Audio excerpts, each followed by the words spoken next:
Good evening, everybody, and welcome to Pop Go the Writers.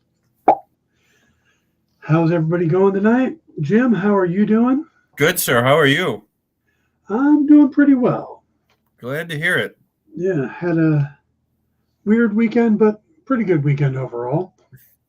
My But weekends are always weird, so I don't know what a non-weird weekend would be. my weekends used to be really weird. I didn't have a very normal life, and I'd say within the last couple of years, everything has kind of slowed down. And I'm doing old people stuff. Eh, we all fall into that. Yes, that's wonderful. Yeah, I did that in the last day and a half. Wow. All right. Yeah, just kind of chilling, but Nothing wrong with that. heard a good story today that I liked, and I heard it two different times Hmm. because of the way it pops up on the internet, and I want to share it. I don't know if you heard it or not. Well, the Earth is not flat. No, no, it's not flat. Okay. It has, Please go ahead. it has to do with Bruce Springsteen. Okay. I heard that he was on the Howard what's his face show for the first time. Oh, Sorry. Howard Stern. Yeah, Howard Stern. Yeah, I heard that. I heard that today, actually. Okay, go Yeah, ahead. he's been popping up everything. I saw him on the Graham Norton show. That's where the story comes from Okay. because he's the one that tells it. Hmm. But he put out um, some new albums, and I watched him do a concert, do a couple songs with the Killers, which was amazing to see because they did two Springsteen songs and one of Killers songs during their encore. Springsteen came out, and Brandon Flowers, the lead singer of the Killers, looked like he was just giddy beyond belief to Hmm. be up there with Bruce Springsteen. It was just so much fun to watch him. Hmm. But this is a story that Graham Norton brought up and Springsteen told. And this is back in 1980. Springsteen was touring for the River and went out to, one night in St. Louis. He decides to go out and see a movie, get away from everybody, just have a little time. Hmm. And he goes to see Stardust Memoirs, Hmm. the Woody Allen movie. Hmm. And while in the lobby of the theater, he runs into a kid who's a fan. Hmm. And the kid's there with his girlfriend, and he's like, "Oh my God, I can't believe you're here," blah, blah, blah. And he's like, "You're alone?" He goes, Bruce is like, "Yeah." He goes, "Do you want to sit with us?" And Springsteen's like, "All right." So he sits and watches this movie with this kid and his girlfriend. Hmm. And if you've seen the movie, I don't know if you have, but Woody Wasn't Allen, aware. yeah, Woody Allen isn't very nice to his fans in it. Okay. And the kid asked Springsteen, goes, "Is that how you see your fans?" He's like, "Not so much, no." Hmm. So it's getting late, and kid goes, "I'm gonna head home and get something to eat, and you want to come?" Wow, he's pushing it. Yeah, ballsy kid. I mean, you got to Yeah, give this really. kid Yeah, I credit. guess. Yeah. Mind you, this is before Born in the USA.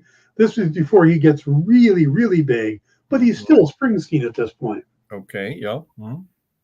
And Springsteen's like, "All right." So he goes home with this kid, and they go Wow. inside. And the kid says, Mom, I'm home, and I brought Bruce Springsteen with me." And the mother's like, "Who?" Yeah. So he runs into the room, gets the album, and says, "Him." And she's like, "Oh my God, I should make him some eggs," which is such a motherly response. Hmm. Yeah. Hmm.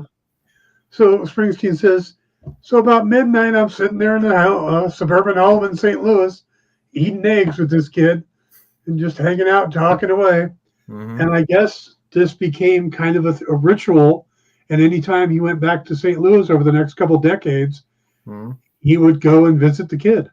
Oh, I thought you were going to say he just picked up some other kid every time he went back. Okay, so the same kid, yeah. Yeah. Yeah, and now the rest of the story. But yeah, that's the story. Is that he's just Oh, okay. I thought the kid was going to turn out to be somebody.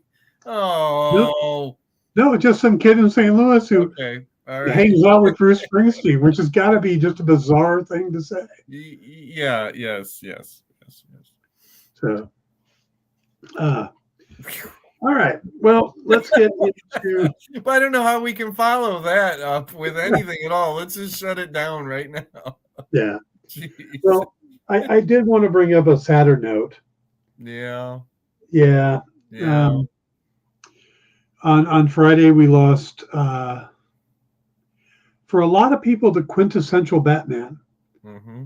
You know, Mm-hmm. definitely the best voiced Batman voice ever. Mm-hmm. But just an amazing guy. From everything you hear about him, and just his work was amazing.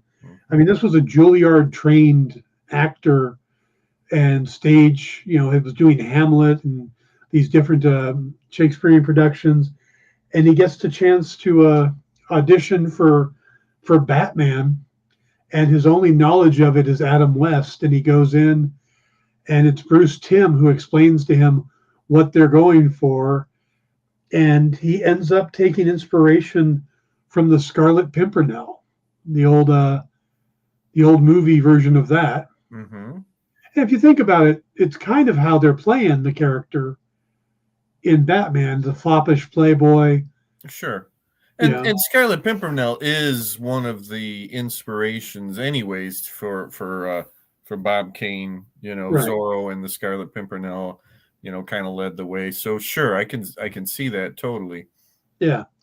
So of course we're talking about Kevin Conroy. Mm. And it's just such. I mean, the animated Batman the animated series was such an amazing feat. Mm. The actors they got to come on to do characters. Mark Hamill. Amazing. Yep. Yeah, and Mark Hamill wasn't the first choice. I don't know if I've ever heard that. Tim Curry was originally cast, Hmm. and there is actual recording of him doing the Joker voice. But he got really, really sick for a couple weeks, like strep throat sick, and they couldn't wait for him. So they reached out, and I think they had Hamill in mind for somebody else, and just moved him up to play the Joker. Imagine getting moved up to. Yeah. I'm so sorry. You can't play the calculator. We're gonna have you play the Joker. Oh yeah. I mean, and just think about how ingrained those two voices are. Sure. As Batman and Joker, My two favorite photos that I've seen since Kevin's passing, one was of him and Mark Hamill like hugging each other like there's no tomorrow. And then the other one that I just saw today was Kevin and Adam together. It looked like maybe they were in an airport together or something like that.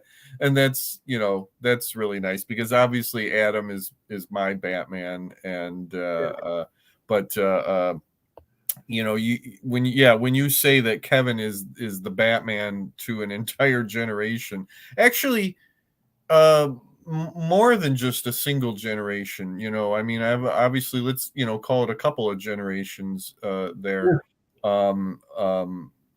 Yeah, and kind of out of nowhere this news came. The comics industry lost somebody also right before Kevin, and that was kind of a surprise too, and that's Carlos Pacheco, the artist. And I think the saddest thing of all for me, even though I love Carlos's work,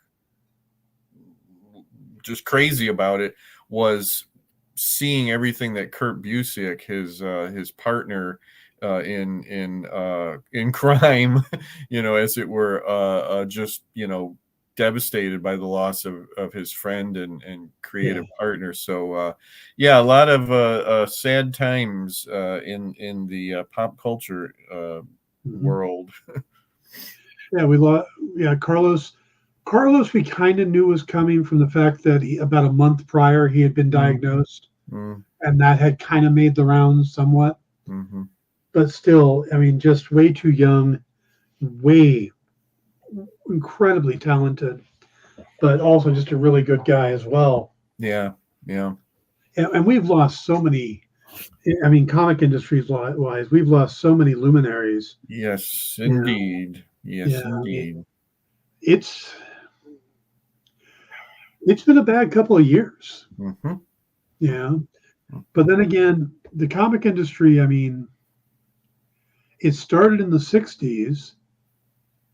So now that we're, I'm a '70s kid. You're a late '60s kid. Mm. We grew up with these people, and then now, you Yeah, know, the generation, we're kind of the bottom of that generation, or just below that generation yeah, that's now starting to pass away. And yeah. All like the early 70s creators, now we can start to number, those people on both, both hands. So many of them are gone now, and the remaining ones are, well into their 70s or potentially even their 80s. yeah, There's almost no one left from the golden age. I think there's just a few, left. Just yesterday was the anniversary of Stan Lee's passing. yeah, Just 4 years, if I'm not mistaken. Another day reflection, and then, and then to be completely and utterly reminded of Chadwick Boseman's passing, yeah, but for literally for 2.5 hours of nothing but being reminded of that, very young passing. yeah. Yeah, and then we lost, George Perez earlier this year. Yeah, Just I mean, just down the line, Len Wein. I think that was a little while there before, but yeah, with George, it was kind of a double hit for me because George was very popular in comics, so everybody was posting about George. I'm also a photographer. mm, I've worked with a lot of models. mm. George was also very popular in that world. He had a lot of model friends Yeah, that I had worked cosplayers. with, Yeah, not just cosplayers, but also yeah, some adult film models and sure, bondage models and stuff like that. sure.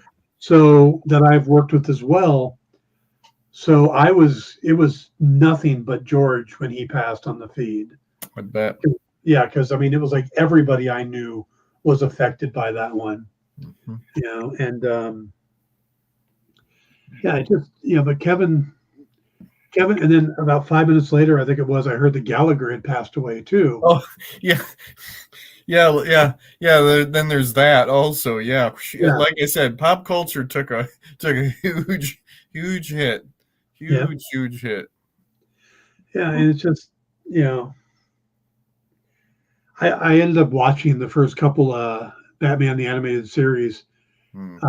after I found out. I have HBO Max and they're all on there, and I watched the 2-part Catwoman one, and then the one with Man Bat, Mm-hmm. which I find interesting that they went with a Man Bat episode so early. Yeah, well, to my mind, that was kind of maybe to cement the show is not necessarily your average superhero show, because the Man-Bat is actually a horror Yeah, character. I mean, it's very much, he's a werebat for the most part. That's definitely an example of Batman's roots in horror. So I think that might be, why they put that one earlier, and it really hammered home this is not a necessarily a camp show at all. I can remember every single week the show would be over, and the credits would go by and they would just fly by, but you'd look really closely to see who the voices were, and you go, oh my god, that was so and so. Yep. And then the next episode, oh my God, that was so and so. Oh my God, that was so and so, and on and on and on and on. Yeah, I mean, there was Richard Dysart was on there. Mm. It's like I knew him from L.A. Law, and now he's doing a voice on Who was Man Bat? Do you remember? I can look it up. I should know it. Mm. Did they ever get Tim Curry to do any voice then? I was thinking that they did.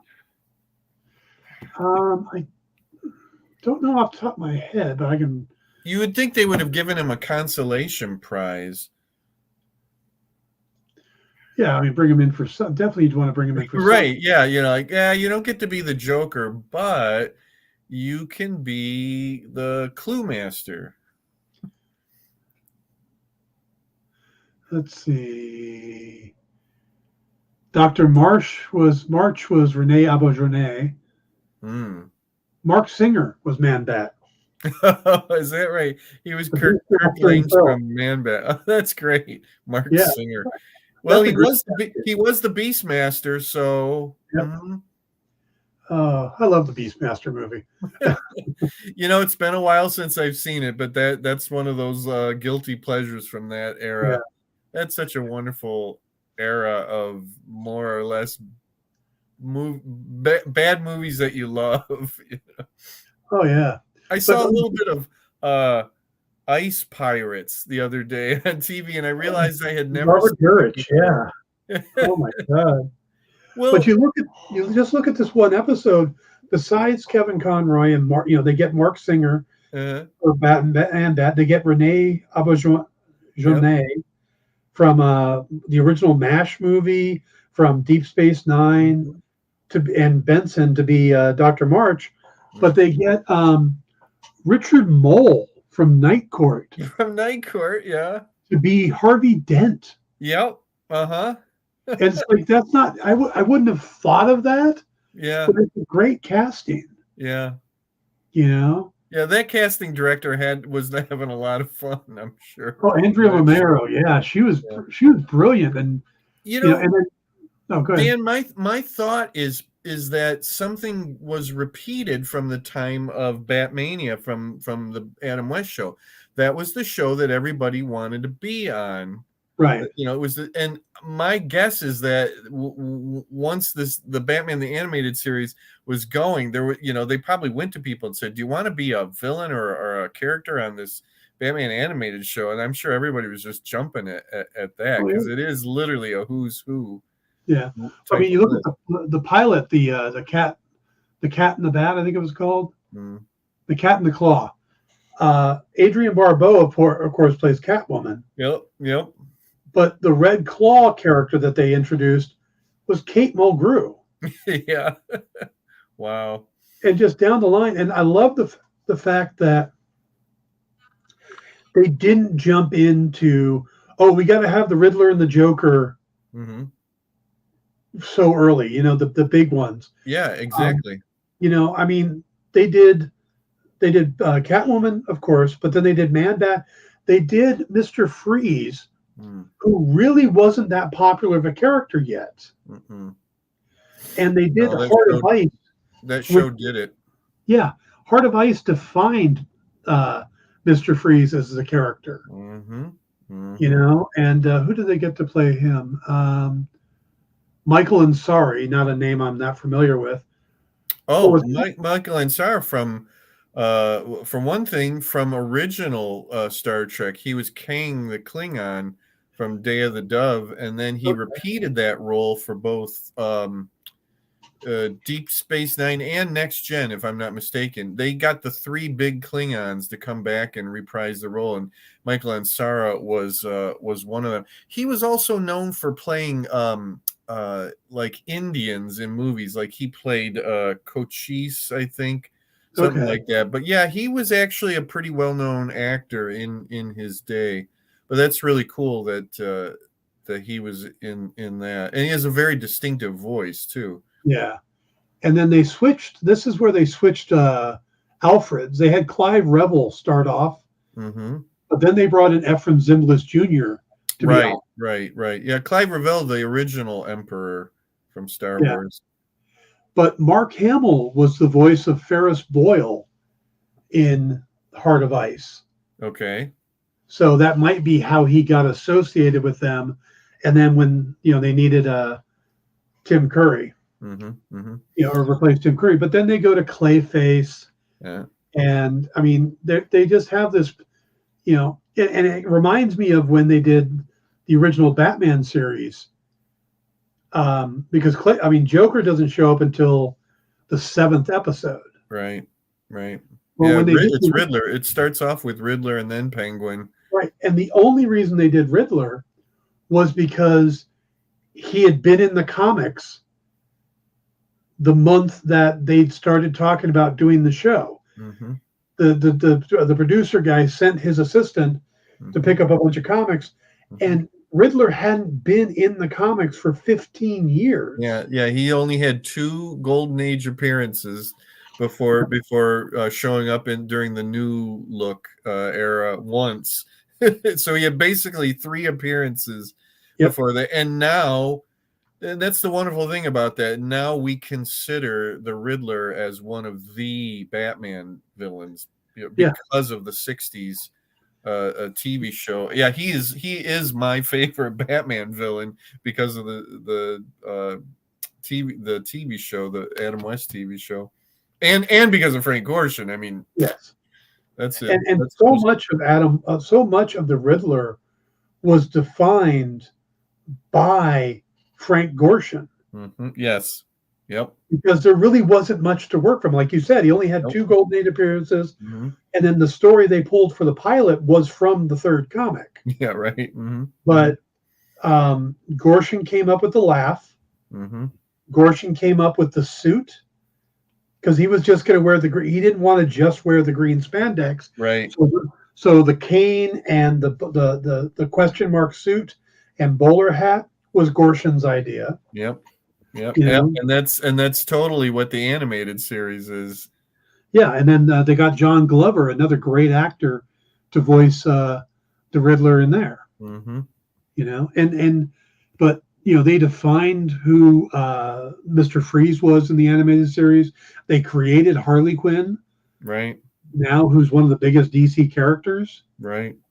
So I mean, that show, Bruce Timm, Paul Dini, Andrea Romano as the casting director, just and then we go on, and Kevin Conroy makes his mark with that series.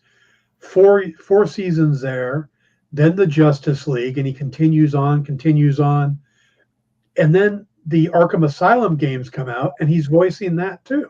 Yeah, and then he ended up in the CW big crossover story as Bruce Wayne. He finally becomes full circle, and it's a demented Bruce Wayne of an alternate universe, but still he finally got to play Bruce Wayne in live action. That was very fun, very, very fun. And that was very much the Kingdom Come Batman. Yeah, the way he had the apparatus on and the exoskeleton or whatever you wanted to call it. That Crisis pulled that, and then when they brought back Brandon Routh as Superman, it was pretty much the Kingdom Come Superman too. Yes, yeah. Well, the outfit and everything, the chest emblem and the whole bit. Yeah, that was good stuff, fun stuff. And now that's all coming to an end now. Yeah, they're bringing down the CW.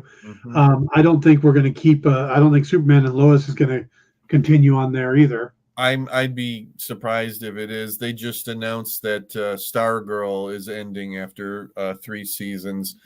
Jeff Johns posted a big thing about it on his Facebook page. Trying to stay positive about the whole thing and what an incredible experience is. But so that's over with. Yeah.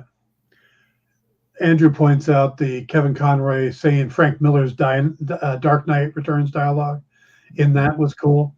Yeah. I love the fact that even though I don't know if the adaptation of Killing Joke was great, the animated adaptation. I didn't see it, so but I heard oddball things about it. if you skip the first 5 minutes or so, it's fine. Okay. There's a part in there that's like, I don't know why that's in there, and I don't. I think that I know what that part is Yeah. if I've heard Yep. things correctly. Yeah. But to have Kevin Conroy and Mark Hamill back for that was pretty spectacular. Mm-hmm. It to me, it's on the same level as having Adam West and Burt Ward come in and do the 2 animated Batman Mm-hmm. series at the end there with Julie Newmar, and then when they cast William Shatner as Two-Face. Two-Face was just brilliant, especially since the two of them had been in a pilot TV show back in the 60s. Oh, Alexander the Great, if I'm not mistaken. Yes. Yeah. Right. I think it's the only time they've been in something together. You would have thought that those two, and they were friends, but yeah, it's a shame that they never did anything else. I always expected Adam to show up on Boston Legal. Like, would that have just been mind-blowing? Yeah. To have, Denny Crane and whatever Adam West would be playing. I would just like to see Adam West play another lawyer and have them arguing in a court case in their patencies. Yeah, that would have been funny, and that would have been appropriate for Adam because he was a guest star on Perry Mason early on. I think he was not a lawyer, but still, yeah, that's a shame that never happened. Yeah, there's a few opportunities like that I would love to have seen. One for me was when Peter Capaldi was Doctor Who. Mm-hmm. I wanted them to have Craig Ferguson guest star. Besides the fact that Craig Ferguson was a huge Doctor Who fan, he and Capaldi were in a punk band together when they were younger. That's great. What a great story. Yeah, so would have loved to have had them in an episode together. Yeah, that's wonderful. I guess the new Doctor started. Is that correctly? Because I don't. Well, no. What happened was they did the final episode and the transition to. Okay. They're referring to him as the interim Doctor right now because we know who the new Doctor is going to be. I can't pronounce his name. It's like Nakati Galt or something. Oh, but they showed somebody else. Yes, he transformed. Let me put the spoiler warning up. Oh, okay. I guess I don't know how that works. Well, it's different than any other time because not only did the Doctor change, their clothing changed, and that never happens. So this was an abnormal transformation. Yeah. And Jodie, what's her last name? Whittaker. Jodie Whittaker transforms into David Tennant. Why David Tennant? Because he's going to play the Doctor for a couple movies, and then they're going to go to this other guy. Huh. How odd. But it's supposed to be part of the story. Yeah, sure. Reason. And he's got when David Tennant took over for Christopher Eccleston, he starts to talk, stops, and goes, "New teeth. That's weird." And then he goes back to his thing. Yeah. Well, this Doctor, as he transforms, he stops. He goes, "I know these teeth." So the Doctor has never regressed like that before. Nope. This is something that Russell Davies wanted to do. Okay. Who's coming back to the show as the showrunner. He's got his new Doctor, but he wanted to do, because I think it's a 60th anniversary of the Doctor. Yeah. Next year. So they wanted to do something special. Okay. So they brought David Tennant back, and he was willing to come back. Wow. So. And then was there like an episode where other past Doctors showed up? Yeah, this happened in the episode as well. Okay. Colin Baker, Sylvester McCoy, Paul McGann. Yeah. They all show up. Yeah. Davison? Peter Davison. Yeah, that's the other one. Yeah. Tom Baker wasn't able to make it because he's under the weather. Oh, what a shame. Probably not a good sign. Yeah, what a shame. Yeah, And then they had somebody playing William Hartnell. they do. It's the guy that played. He's been doing it a little while now, but Finch in the Harry Potter movies. Yeah, is that him? Yeah, that's the same actor. Oh, okay. Now, is this the same guy that played it a few years back? There was a really nice TV movie that was like the behind the scenes of how Yeah, Doctor Who started, but I same. really enjoyed it. It's that same guy who played Yeah, Hartnell in that because he was really good. I thought, yeah, okay, that's cool. yeah, Very, very cool. yeah. And he's not the first person to fill in for Hartnell because they did that one other time. Yeah, yeah, right. I've heard that before. Have they ever had anybody fill in for the like Doctors 2 and 3? Because they're both gone, They right? are. I don't believe they have yet, Okay. but both of them have acting sons. Oh well, sure. Pertwee is Yeah, yeah. Okay. Um, that's a shame about Tom Baker because I'm sure everybody would have gone nuts. Just nut. He did something recently, right, where he was like a librarian or some kind of that was deal. the was it the 50th anniversary? That was when Matt Smith was still the Doctor and Okay. David Tennant, and they introduced John Hurt as the War Doctor, Yeah, yeah. and he was the it wasn't the librarian, but he was something like that, like the caretaker of a museum. Caretaker or archivist, something like that. Yeah, I know these different things very peripherally because I have so many friends who are Doctor Who fans. So I see everything, that they post. One thing that was really cool was the continued outpouring of love for Paul McGann. yes. It's funny. I actually watched that TV movie. My wife and I watched it, and we really enjoyed it, even though we weren't really Doctor Who fans. Mhm. And I think I kind of agree with a lot of people saying it's kind of a shame that other than I guess some audio dramas, he's never really gotten to do that again. And people were saying, oh, can't we have him come back and somehow Yeah. be the Doctor again? He's been kind of popping up. He popped up in the Day of the Doctor, Mm-hmm. which was like an online prequel to the War Doctor coming Mm-hmm. out. Mm-hmm. And we see his transformation into John Hurt. Yeah. Paul, Yeah. Yes. Right. Paul McGann, I actually got to meet him at Gallifrey, which is a convention out here in LA for Mm-hmm. Doctor Who. And nobody was at his table. So I walked up and just started chatting with him. I ended up buying an autographed picture just because I don't normally do that, Yeah. but Yeah. I did just because, he was a really nice guy and I enjoyed Sure. talking to him. Sure. And I watched the movie when it came out as well. My ex Debbie is a huge Doctor Who fan. She grew up on Tom Baker. I would watch some on KCE, the PBS station. Mm-hmm. So I knew who Doctor Who was, but I wasn't that big into it. Yeah. Loved the movie. I loved that they had Sylvester McCoy in it to Yes. transfer over. Yeah. Eric Roberts as the Master, I thought was interesting. Mm-hmm. Mm-hmm. Yeah, I loved it, and I actually have ideas that I'm trying to put together to pitch to Titan because I want to do an Eighth Doctor story Oh, for that's the cool. comics. Yeah. Yeah. Andrew points out that Tom Baker played the curator. The curator. That's yeah. Because don't we assume that the Paul McGann Doctor had, like just as many adventures as each one of the other incarnations? It's just that we didn't get to see them. Yeah.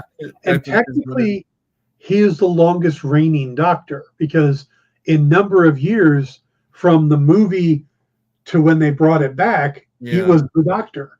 Yeah. There was no other Doctor. So he's technically the longest running Doctor. It's just he wasn't doing shows. So Paul McGann turns into John Hurt. Right. And then John Hurt turns into Eccleston? Yes. But they never showed that, right? I don't think they did because it was something they added. Okay, right. And at the time, Eccleston was kind of iffy on doing Doctor Who stuff. He's better about it now. Yeah. He's actually back doing radio dramas. They all come around. At some point or another, they all come around. Yeah, it's a shame because I absolutely loved Eccleston as the Doctor. We watched that season just because it was, we had heard about that. Basically, it was a whole new era of Doctor Who starting. But I don't remember. So when it begins, he's just already Christopher Eccleston. Is that He right? is. He Okay. is. Okay. Yeah. Yeah, yeah. And for me, when he introduces himself, because he immediately grabbed the automatons, the mannequin guys are already fighting. He grabs Rose and tries to get her out of the building, and he gets her out of the building, and then he introduces himself, and he's, "Oh, I'm Rose Tyler." He goes, "I'm the Doctor. Run like hell," and he shakes his sonic screwdriver, and it was that delivery. I went, "I'm in." That won me right there. Yeah. Cool. Very cool. Andrew says the 50th show sort of shows the transformation in him. I think it starts showing him changing, but they don't get to it. It doesn't Okay. come out of it as Eccleston. Okay. Okay. Yeah, Probably because at that point they didn't have Christopher Eccleston, or maybe even permission to use his likeness again, yeah, or yeah. to have him, or something like that. Very cool.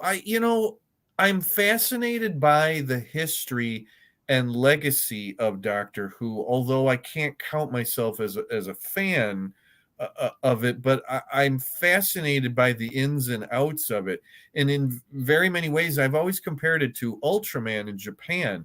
Ultraman is a science fiction show that started in the 60s and went from one incarnation to the other, and there's sort of a continuity, between a lot of it, and it is a national treasure in Japan, just like Doctor Who is a national treasure in England. So I've kind of always compared the two, that they've been running almost all this time with a few breaks here and there, and it's the science fiction thing in each respective country. When I got back into Who, when Eccleston started, then David Tennant came along. What I was doing was I was going back and I was buying one uh, DVD set, one not season, but one series or a storyline of the older Doctors, and I'd kind of rotate through. Like, I'm going to get a Tom Baker this month. Next month, I'm going to get a Colin Baker. Oh, I'm going to get a Peter Davidson, and I started filling in my collection that way. So I've seen a lot of the older stuff. Um, there's they're all very interesting, and I'm always fascinated by what comes out of it. Mm-hmm. Um, Mm-hmm. on the big show, is it Showtime? I think it is, or HBO, that has the series Outlander. I'm not sure, but yes, yeah. Mm-hmm. Yeah, Outlander is, I cannot think of the writer's name right now, but it was written by Diana Gabaldon. She was a college professor who wanted to try to write a book, but thought, if I'm going to do this, what I should do is write a book, make all my mistakes on it, put it aside, and then write the book I want to sell. Not a bad idea. Right. So she was sitting in a bar, like you do, and was trying to come up with an idea to do her throwaway book. Mm-hmm. And there was an episode of the Second Doctor on the TV. I see where this is going. Right. So she found the companion, Jamie, the Highlander companion, Mm-hmm. rather Mm-hmm. interesting, Mm-hmm. and also liked the idea of time travel. Mm-hmm. So basically, she made a fanfic of Jamie having Yeah. somebody come back in time to him, Yeah. and this whole Scottish thing. And she wrote the first Outlander book. Yeah. Well, like I said, she never planned to sell it or anything. So she shopped it around, or not shopped it around, but got a couple people to read it to tell her what she did wrong and stuff. Mm-hmm. And they all loved it, Mm-hmm. and ended up pushing her to put it out. It sold. And so if you think about it, one of the biggest series on HBO or Showtime, I don't remember which one it is Yeah. Doctor Who fanfic. Well, that's what you do is you write fan fiction and then you turn it into like an international bestseller. A la Twilight fan fiction becomes however 50 many Shades of shades Grey. of gray or whatever the hell that's called. Yep. Yep. I'm doing it all wrong. I just, I need to write some kind of fan fiction that I can turn into Yeah. something else and have an international bestseller. Yeah. Oh, I thought that was pretty. Yeah. But what's interesting is the actor that played um, Jamie in Doctor Who mhm. is still around, even Oh, though that was like season or it was the second Doctor. But yeah. and he does Gallifrey and stuff. And a friend of mine who is obsessed with Outlander is also obsessed with Doctor Who and made the connection Uh-huh. and started. And she would drive around and do the signings for Diana Gabaldon, and she'd drive to Arizona to do a signing and stuff. Well, she started connecting the dots and got the actor from the Doctor Who series in touch Uh-huh. with the right people. Yeah, Uh-huh. and she's a friend of both mine and Andrew's, Mhm. and eventually got him as a character on Outlander. Wonderful. It Yeah, all comes full circle. And that's the other thing. Didn't they just have a lot of the surviving companions were yeah. just in this thing that they Yeah. did? Okay. And I don't remember if he's in that or not. He probably is. Is Tegan still alive? The girl who played Tegan? I don't know. Andrew might know. I Okay. think Andrew's a little bit more of a Doctor Who fan. I didn't think we were talking Doctor Who today. Well, I was gonna say this episode took a strange turn. This is the Yeah, yeah, Doctor Who episode. It's funny. I had a friend in high school who really loved the Tom Baker Doctor Who, and then I don't know, I'd see different magazines and books and things or whatever like that, and had a tiny crush on the girl who played Tegan, and it, yeah. just He wondered says that, if they had dug her up, before yeah, he says that she was. I forgot. I can click this. in that He lost. believes that Tegan was in the last Doctor Who episode. Okay. Oh, very cool. Very So cool. Well, I think the most popular one is Sarah Jane. Sarah Jane, who Yeah, passed and away she's a had few her years. own show, I Yeah, think. Yeah, okay. she did, I but she know passed more away. than I thought I knew. Yeah, I do know a Yeah. lot of Doctor Who stuff. I just can't connect the dots to all of it. Well, let's go from one science fiction franchise to another. Okay. Well, we'll have to have a whole Doctor Who episode sometime and just talk about Doctor Who, even though I don't know anything much about it. Uh, yeah, we're going to shift over to talk about the most recent episode of Andor. Never more than 12. Never more than 12. One way out. One way out. I can't swim. Oh my God, I that have never episode. felt closer to a character, that close to a character in a long, long time in a drama show or movie than that, because that's me. You can't That's swim? me. I would hate being in prison. I would do everything I could to escape, and then I would get there and I would go, "Oh shit, I can't swim." That was totally me. But you know what? I saw it again. I saw that clip again, and he kind of is smiling when he says it. And I don't know if it's a nervous smile or whatever. So I'm trying to be hopeful about what happens to him. Well, that's the thing is we don't see him die. Mm-hmm. So maybe he gets out, maybe he jumps and people drag him out. Well, you would think that there would be people who would say, "We'll help you. Just Yeah. jump." And I'm pretty sure that Cassian would have helped him. I would think so too. Yeah, Yeah. I mean, obviously Andy Serkis played a very big role in them getting out, right? Yeah. You help Yeah. you help that dude, get out. Yeah, I have a lot of hope that everything went okay for for him, but I oh my god, when he said I can't swim, and it wasn't necessarily the irony, it was like, oh my god, that is me. I felt such a kinship with Yeah. him. But then I started wondering, they knew where they were. Yeah. So they had to know that they were surrounded by water. Yeah, yeah, yeah.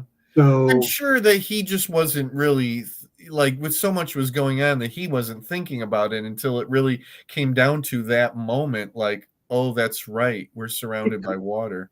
it could be, or it could be that he knew he wasn't going to get out of there alive, Yeah, but he could help get his people out of there alive yeah, because he was kind of like the father on the floor. yeah, yes, yeah. So Here's what I'm hoping that we never, ever, ever see him again. I like I mean, I think it should just end right there and let everybody debate about it forever as to whether he gets out or not. or they recaptured him, they took his blood and they used it to make Snoke. No, no, they need to say that unequivocally and then never talk about him again. No, no, no, no. Yeah, yeah.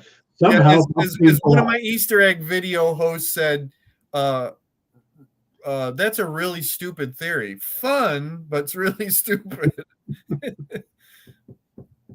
Yeah, I think Andrew agrees with you.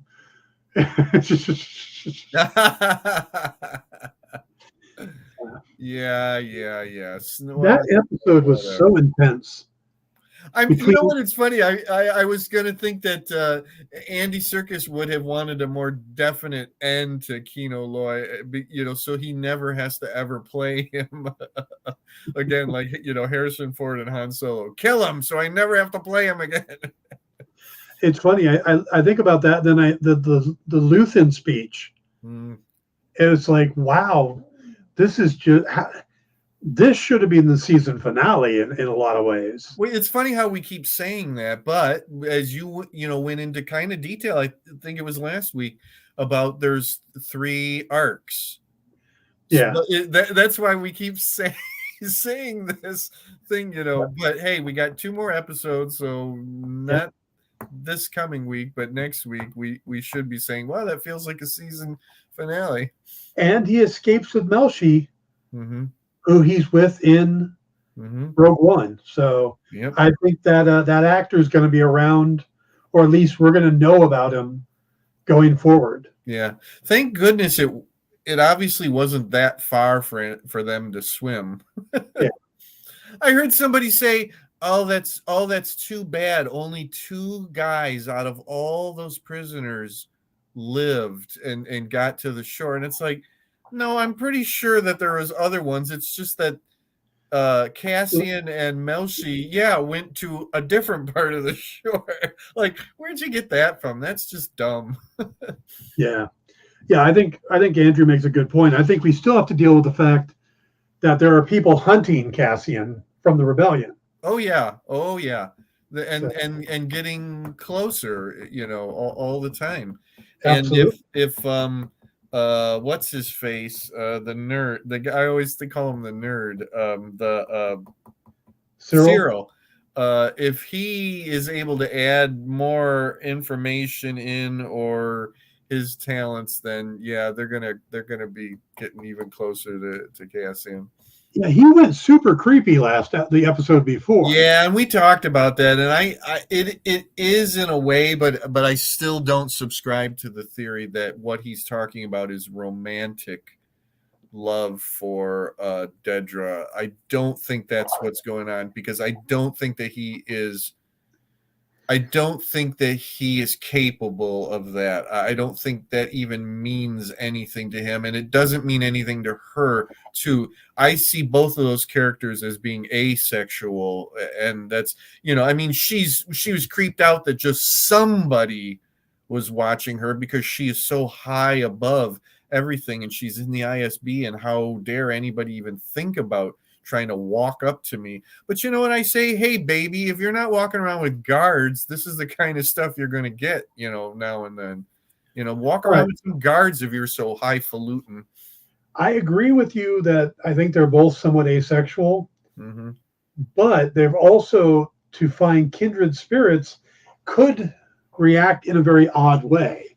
Yeah, and I'm not saying that it would never happen, but I don't think that's what he was expressing then. The wording is there, but not the intent.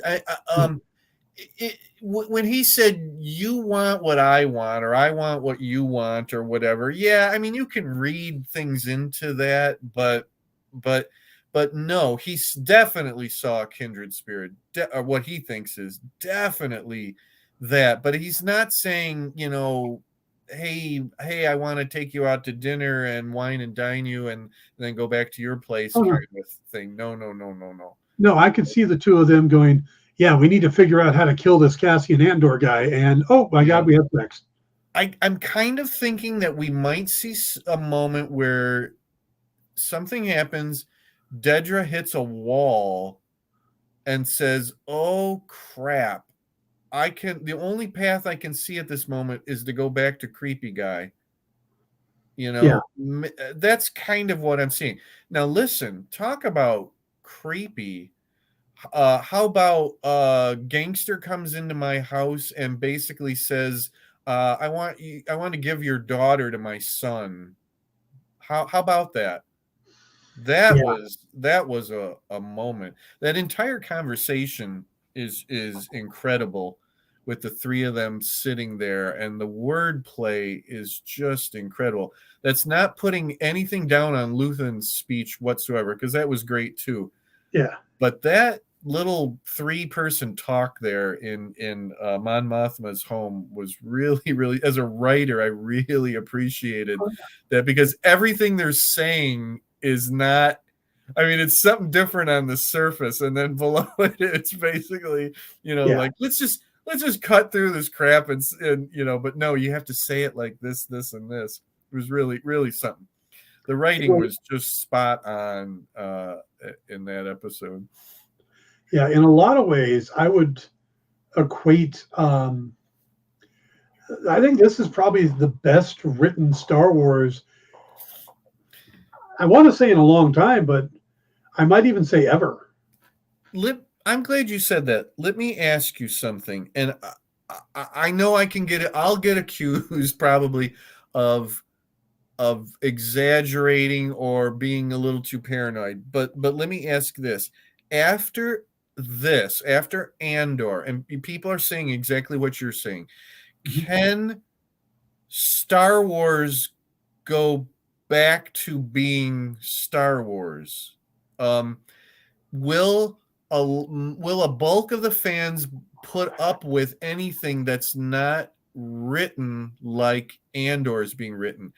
I actually kind of was a little concerned about that, because as much as I love Andor and I agree it probably is the best written Star Wars ever, Star Wars is still something different. Star Wars is A New Hope. Star Wars is playing around with archetypes, playing around with mythology, and a much larger than life type of thing. I mean, I saw a lot of people saying, "Oh, so this just shows we don't need magic space wizards with laser swords and blah blah." And it's like, yeah, but you know what? That is actually what Star Wars is. Yeah. I'm almost a little concerned that people are going to resist. Like when the next movie comes out, the movies I think have to be a grander, bigger, sweeping kind of saga, epic kind of a thing. I don't know. What do you think about that? Am I just I being foolish? think I think first thing, I think Andor, while it is incredibly well written and done, Mm, is not as popular as some of these other series. It's mm, not getting the viewership numbers. mm. But I think what you're going to get is I don't think I don't think people are going to want everything to be like this, Okay. but I think they're not going to put up with bad writing. The Mandalorian Okay. has been really well written Okay. and is a good story. Book of Boba Fett had some good parts, but it also didn't make a lot of sense. It was all over the place, you know. Yeah. And you look at like the sequel series, Yeah, sure. those were not very well written, and they didn't really. So I think Star Wars is going to have to up its game, Yeah. not in matching tone, Mm-hmm. but in quality. Yeah. They're Yeah. not going to be able to get away with bad plots Yeah. and stuff like that. Yeah. I wonder if they can get away with a good yet simplistic plot. Or, like Andor is very tightly woven. I don't know. It's going to be fascinating to see where we go from here. I mean, obviously, the next thing we get will be Mandalorian season 3. I'm assuming that everybody's going to be okay with that as long as it's well written. But we're going to go back to more action adventure, obviously with the I mean, we're going to go back to Jedi stuff, even though that's not the dominant part of Mandalorian, but we're going to get immersed in that world again. It'll be really interesting from here on, and especially what the next feature film will be. That's really what I'm waiting for. Is it, we know it has to go back to the movies. It has to go back to a movie in a theater, because that's, Well, to me, what Star Wars is. the word is that they're not supposed to talk about movies for a while, Mm, but I think we can look at Marvel, and you look at how they do these 1970s thriller style Captain America: The Winter Soldier, and then they do Thor Ragnarok, and they do Shang-Chi, and they absolutely. Yeah. so if they accept it from Marvel, I think they'll be willing to accept it from Star Wars, Yeah. Yeah. as long as it's well written. Because when something's poorly written, they're going to get blasted for it, like Black Widow. There were too many plot holes and problems with Black Widow. I like Black Widow. I was really surprised how much I like Black Widow. And I didn't overly like Shang-Chi. I mean, I didn't hate it, but I didn't overly. I like Black Widow better than that. Um, I are we not talking about Black Panther this episode? No, I haven't seen it. Okay, all right, no problem. Yeah, no. I'm going to try to get to see it this week so we can talk about it next week. Okay, Oh, all but right, it's a good. little soon. I want to give everybody a chance to see it. Good. Yeah, no problem. No problem. I'm just like looking at the clock going, we're almost to that point in what we're talking about here. But So just real quick before we wrap it up, Black Panther, thumbs up, thumbs down. oh, me? Yeah. Oh, a thumbs up. With one aspect I was a little disappointed in. Otherwise, overall, thumbs up. Thumbs up. Okay. Yeah, And yeah, we yeah. will talk about that more next week. Yeah. So, and we're going to wrap it up here. All Thank right. you guys for tuning in. Thank you, Jim. Yeah, what tuning into Pop Goes the Doctor. Yeah, into the Whovian broadcast network. Yeah. And thank you, Andrew, for all your commentary. That was I appreciate you chiming in on some stuff that we were forgetting. So, all right, guys, see you next week. Have a